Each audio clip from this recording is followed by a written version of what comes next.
हम छोटे थे तो एक रिश्तेदार के यहाँ गए थे। गर्मियों की छुट्टी में बच्चे जाते हैं ना अपने संबंधियों के यहाँ, 1 महीना की छुट्टी होती है तो वही घूमने का अवसर मिलता है, तो परिवार के सदस्य जन छूट दे देते हैं, बहन के यहाँ, मौसी के यहाँ, मामा के, ऐसे। तो बहन के यहाँ गए थे, तो बहन की जो पति की बहन होती है उसे नंद कहते हैं, वो उनके यहाँ ले गई थी। तो उनके यहाँ हम गए हुए थे तो एक कमरे में देखा एक नौजवान व्यक्ति पड़ा हुआ था, वो शायद उनकी ननंद के पति थे।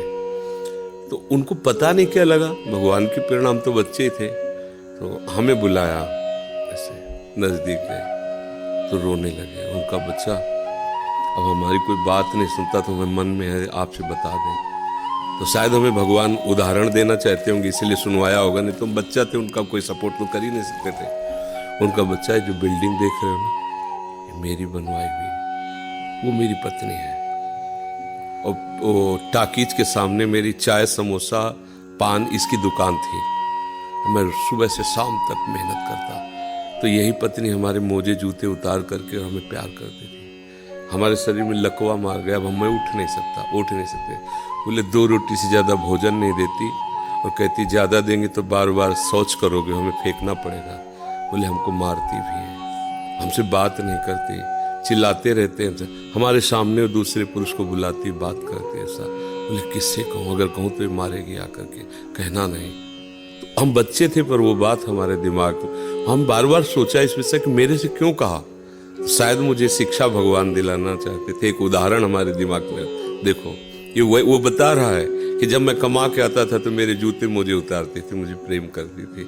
आज वही पत्नी है, मेरा ही सब वैभव है, मुझे रोटी भर पेट नहीं, क्योंकि लकवा मार गया, शरीर बेकार हो गया, अब वो पड़ा ऐसे। अब उस व्यक्ति का कौन मित्र होगा, कोई प्यार से बात, तभी तो हम बच्चे थे, हमें बुलाया, कोई प्यार से बात नहीं कर सकता। वही व्यक्ति है जिसने अपने जीवन को सजाने की चेष्टा की, लेकिन एक मित्र है जिसको वो नहीं जानता था। इसीलिए अगर उस मित्र को जानता होता तो उसको रोना नहीं बनता, वो केवल उसी से बात करता और जीवन बदल जाता। वो कर तुम अकर तुम अन्यथा कर तुम, सच्ची मानो।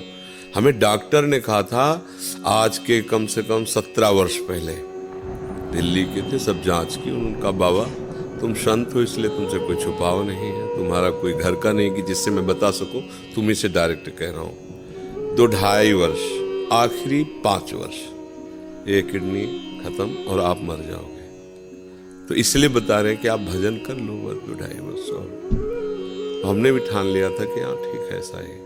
आज 17 वर्ष तो हो ही गए, लगभग 17 वर्ष, बड़ा लंबा सफर है। अभी आपके सामने बैठे हैं, फेल भी है और पास भी है, नहीं पास है। देखो जो दिनचर्या हमें चाहिए वो हमारे शरीर कर रहा है, तो हम पास है। और फेल इसलिए कि संसार की दृष्टि से वो किडनी फेल है।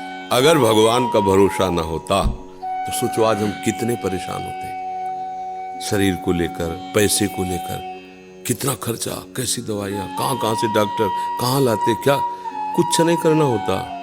वो अपने आप डॉक्टर रो करके कहते कि मेरी सेवा मत छीनना, बैठे हैं हजारों कोस दूर और रोज संपर्क, महाराज जी की क्या इस समय स्थिति है, अच्छा ये दवा दे देना, अच्छा आप ऐसा कर दे।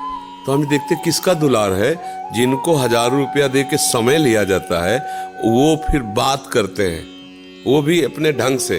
आश्चर्य की बात, वो डॉक्टर, उसे दुनिया से क्या मतलब, रुपये से मतलब है। लेकिन श्री जी, ये है प्रभु का प्रताप, हर व्यवस्था कैसी तुम्हें बताया। जब हम उनकी तरफ देखते तो हजारों हाथों से दुलार करते नजर आ रहे हैं, हजारों हाथों से प्यार करते नजर आ रहे हैं। ये कैसे चलता है?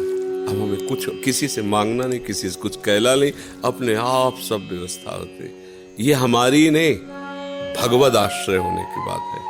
अगर भगवद आश्रित नहीं हो तो वो अमल पत्नी होती, बच्चे होते, किसी के काम की तरह नहीं गए थे, तो क्या कहते, तेरे दिन इसे 4-5 हजार रुपये डायलिसिस के लिए चाहिए, दवाइयाँ चाहिए, भगवान उठा लो, ऐसे कर पूछ लो भगवान इनको, वो कहती है इनको पूछ लो। संसार का खेल है ऐसा।